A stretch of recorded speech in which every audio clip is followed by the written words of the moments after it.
Fino payments bank 2006 में payment tech company के तौर पर इस कंपनी की हुई थी शुरुआत और 2011 में लैंडिंग कारोबार किया कंपनी ने शुरू। 2020 में मुनाफे में आने वाला ये पहला पेमेंट्स बैंक बना और खुद का यूपीआई स्विच लॉन्च करने वाले चुनिंदा बैंक में शामिल है फिनो पेमेंट बैंक।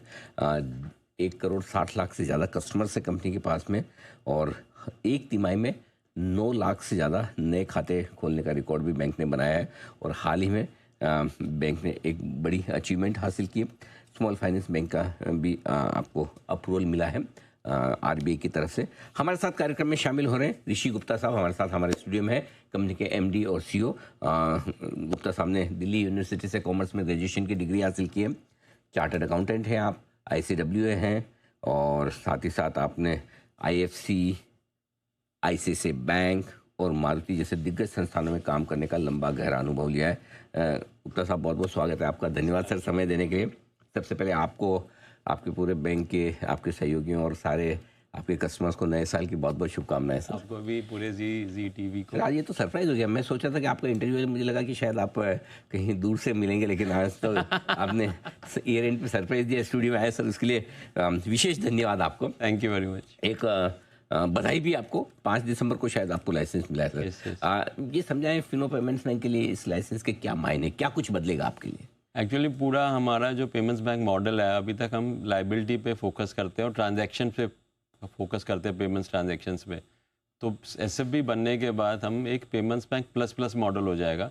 तो जो लाइबिलिटी हमारी 2 लाख रुपए की रिस्ट्रिक्टेड है, वो हम अब कितने अमाउंट तक रेज कर सकते हैं। अच्छा। और हम लेंडिंग कर पाएंगे। तो हमने जो इतना बड़ा डिस्ट्रीब्यूशन नेटवर्क अपना क्रिएट करा है पूरे इंडिया में, 20 लाख से ऊपर मर्चेंट्स हैं, हम उनके थ्रू और उनको लोन दे सकते हैं। और हमारे जो 1,60,00,000 कस्टमर है, उन सबको भी हम आगे लोन दे पाएंगे। तो हमारे लिए एक बहुत बड़ा एक माइलस्टोन है।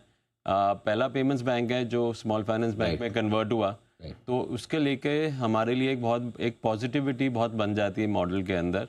एंड इसके जो हमारा डिस्ट्रीब्यूशन है, जो हमारा टेक्नोलॉजी फोकस है, हम अपना पूरा कोर बैंकिंग भी मूव कर रहे हैं। डिजिटल जो हमारा एक बहुत बड़ा नेटवर्क है, 60 से 65 लाख कस्टमर हमारे यूपीआई स्विच यूज़ करते हैं। तो उन सबको हम एक लेंडिंग का एक अनुभव दे पाएंगे, एक लेंडिंग हमारे साथ वो कर पाएंगे। तो ये एक बहुत बड़ा माइलस्टोन है एक पेमेंट्स बैंक की जर्नी में। एंड आई थिंक पिछले 10 साल पहले हमें पेमेंट्स बैंक लाइसेंस मिला था 2015 में जी, और 2025 में हमें स्मॉल फाइनेंस बैंक का लाइसेंस तो एक चीज़ बताइए सर, एक तो सबसे बड़ा बेनिफिट है कि आप अब बड़ी लेंडिंग कर पाएंगे। आपके जितने भी ऑलरेडी कस्टमर्स हैं उनको आप पहले 2 लाख तक की लिमिट थी, 2 लाख रुपए तक का हम लोन लाइबिलिटी रेज कर end of the day balance 2 lakh रुपए तक का था। हाँ। अब अनलिमिटेड हो गया है। वो भी अनलिमिटेड है, यानी कि आप डिपॉजिट, एक तरह से लाइबिलिटी जिसे आप कहते हैं आम भाषा में हम डिपॉजिट कहते हैं, तो आप डिपॉजिट जितनी चाहे ले सकते हैं और उधार देने पर भी आपको कोई रेस्ट्रिक्शन नहीं है। तो मतलब फुल फ्लेज बैंक की तरह। Full fledged bank. तो सर बहुत सारे पेमेंट बैंक है, तो सबसे पहले आरबीआई ने आप ही को क्यों चुना? एक तो आप सही, हमारा परफॉर्मेंस अच्छा रहा एज अ बैंक। हम पहले पेमेंट्स बैंक थे जो प्रॉफिटेबल। सब लोगों ने एप्लीकेशन भी तो लगाई रखी होगी। हमारी एप्लीकेशन थी और हम पहले पेमेंट्स बैंक थे जो लिस्टेड भी हुए हैं जी। तो हमारी परफॉर्मेंस एज अ बैंक काफ़ी अच्छी रही है। हम एक नॉन कॉर्पोरेट एंटिटी हैं, तो पेमेंट्स बैंक को SFB करने के लिए नॉन इंडस्ट्रियल हाउस होना जरूरी है। अच्छा। तो हम लोग एक नॉन इंडस्ट्रियल हाउस है, इंडिपेंडेंट एंटिटी है, तो हमारा उसमें एक एडवांटेज है। जो आपने लाइबिलिटी वाला पॉइंट रेज कराना वो बहुत जरूरी है एक्चुअली, क्योंकि जो पेमेंट्स मॉडल हम लोगों ने बांधा है as a Fino payments bank, उसके अंदर हमारी लाइबिलिटी, हम रफली 3,000 करोड़ का हमारा टोटल डिपॉजिट ऑलरेडी है 2% से नीचे। ओके। तो एक हमारे लिए एक बहुत बड़ा कॉस्ट ऑफ फंड एडवांटेज है और हम एक लाइबिलिटी फर्स्ट बैंक बन जाएंगे। डिजिटल तो हम फोकस कर ही रहे हैं और लाइबिलिटी भी हमारा फोकस है। तो जो बाकी SFB जब बने थे वो माइक्रो फाइनेंस से SFB में कन्वर्ट हुए थे, हम एक लाइबिलिटी पेमेंट्स बैंक से हम एक SFB में कन्वर्ट हुए। तो और ये ऑपरेशन आप कब तक शुरू कर देंगे, इस पर कितना टाइम लगेगा? आरबीआई ने हमें कुछ 18 महीने तक का टाइम देती है। कितना टाइम लगता है? इतना टाइम देती है, बट हमारा कोशिश रहेगी जितनी जल्दी हो सकता है हम उतनी जल्दी कोशिश करेंगे। रखा है टारगेट रफली? हाँ, 12 महीने के करीब हम टारगेट कर रहे हैं। कुछ कंडीशंस हैं जो हम लोगों को मीट करनी है, जैसी वो कंडीशंस मीट होगी उसके बाद हम चालू कर सकते हैं। बाकी सिस्टम प्रोसेस सब रेडी है, वो सिस्टम प्रोसेस, क्योंकि हम अभी तक सिर्फ लाइबिलिटी वाले साइड पे फोकस कर रहे थे। एसेट वाली साइड पे हम लोगों ने हायरिंग करनी शुरू कर दी है। ओके। और हम लोगों ने टेक्नोलॉजी जो है वो सेलेक्ट कर ली है, तो उसको हम इम्प्लीमेंट करेंगे और लोगों को हायर करके आई थिंक शुरू कर गुप्ता साहब, देंगे। पहले तो आपका मुकाबला छोटे छोटे बैंक्स, पेमेंट्स बैंक्स वगैरह से था। नहीं, छोटे नहीं है सर, पेमेंट्स बैंक भी बड़े ही हैं, ऐसी बात नहीं है। हाँ, कंपेटिव एक अलग स्पेस में था। अब तो बड़े बड़े हाथी हैं बैंकिंग स्पेस हाँ में। जी, हाँ जी। स्मॉल फाइनेंस बैंक भी बहुत सारे हैं, बड़े बैंक्स भी हैं। हाँ जी। तो क्या खास करेंगे आप? सर, हमारा फोकस हमेशा से रहा है कि हम एक जो आम आदमी है ना, मास मार्केट सेगमेंट है, उसमें हम फोकस करते आए हैं। अभी तो हम बॉटम ऑफ द पिरामिड जो कहते हैं, लोअर 40% ऑफ द कस्टमर पे फोकस था। अब हम 40 से 60% जो मार्केट सेगमेंट है उस पर फोकस करेंगे। जैसे मैंने बताया, हमारा लायबिलिटी और हमारा कॉस्ट ऑफ फंड बहुत अच्छा है। हमारा मर्चेंट नेटवर्क से हम लोग काफ़ी ज़्यादा लीड जनरेट कर सकते हैं, तो हम एक बहुत एसेट लाइट मॉडल क्रिएट करेंगे। और कोशिश ये रहेगी जो कस्टमर्स हमारे पास, मर्चेंट्स हमारे पास ऑलरेडी बैंकिंग कर रहे हैं, उनको हम लोन दे सकें, क्योंकि फाइनेंशियल इंक्लूजन में लेंडिंग के अंदर स्कोप बहुत है।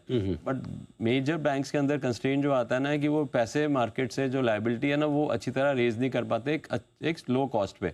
तो वो एडवांटेज हमारे पास है। एक तो अमाउंट हमारे पास अच्छा शुरुआत में रहेगा और कॉस्ट ऑफ फंड हमारे पास रहेगी। और डिजिटली जो है ना सर, हम लोग बाकी जो बैंक्स हैं, एसएफबीज हैं, या क्योंकि पेमेंट्स बैंक ट्रांजैक्शन पे फोकस करते हैं, तो हम डिजिटली काफ़ी एडवांस्ड है। तो ये हमारे लिए एक बहुत बड़ा एडवांटेज रहेगा और डिफरेंशिएटर भी रहेगा इन अ वे। एक चीज़ बताएं, डिजिटल की आपने 2-3 बार जिक्र भी किया, लेकिन एक बड़ा इशू जो पूरे डिजिटल पेमेंट्स नेटवर्क पे है, वो बड़े साइबर फ्रॉड्स का भी है। ये फ्रॉडलेंट एक्टिविटी बहुत सारी है। तो उससे कैसे आपके निपट रहे हैं और क्या क्या क्या तैयारी है? इसको लेके ना काफ़ी एक कॉन्सेंट्रेटेड एफर्ट हो रहा है। मल्टीपल एजेंसीज हैं, गवर्नमेंट की एजेंसीज हैं, रेगुलेटर है, और बहुत सारे जो LEAs हैं, लॉ इन्फोर्समेंट एजेंसी, सब मिलके एक जॉइंटली काम कर रहे हैं। तो आजकल पूरा एक नेटवर्क बन गया है जहाँ पे इंफॉर्मेशन शेयरिंग बहुत जल्दी हो रही है। जो गवर्नमेंट है वो भी काफ़ी फोकस कर रही है। टेलीकॉम अथॉरिटी को भी अभी काफ़ी डेटा वहाँ से भी आ रहा है, जो सस्पेक्ट रजिस्ट्री वहाँ से वो पब्लिश कर रहे हैं। तो उसको चलते हुए अभी हमारा रफली बहुत जल्दी इन्फॉर्मेशन हो जाती है। जैसे ही कस्टमर बताता है कि हाँ मेरे साथ फ्रॉड हुआ है, विद इन मिनट्स अब आप उसका पैसा ब्लॉक कर सकते हो। तो वो एक बहुत बड़ा हम लोगों ने एफर्ट करा है। ऑनबोर्डिंग, जो कस्टमर ऑनबोर्डिंग है, KYC जो है, उसको भी और टाइटन कर रही है, गवर्नमेंट भी टाइटन कर रही है। और डिजिटल में ये थोड़ा सा मनी मूवमेंट बहुत फास्ट होता है, तो उसको थोड़ा सा हम लोगों को कंट्रोल्स लगा के ना हम उसको और बेटर बनाने की कोशिश कर रहे हैं। बट गवर्नमेंट की तरफ से, रेगुलेटर की तरफ से बहुत एफर्ट हो रहा है इसको कंट्रोल करने को लेके।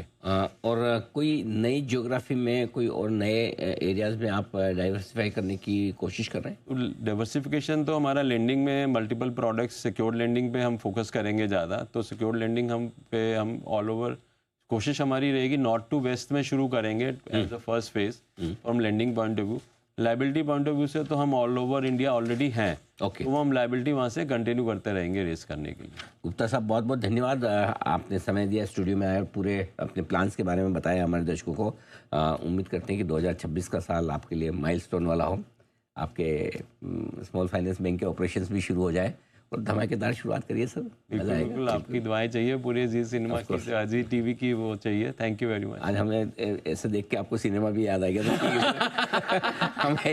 आज हमने ऐसे माहौल वैसे ही रखा सर, पार्टी वार्टी। तो आप सूट वूट पहन के आए, अच्छी बात है, पर हमने कहा अब 31 दिसंबर भी मार्केट खुला है, फर्स्ट को भी खुला है, काम तो करना ही है। हाँ जी, हाँ जी। एंजॉय करते करते। Thank you sir, thank you, बहुत बहुत धन्यवाद।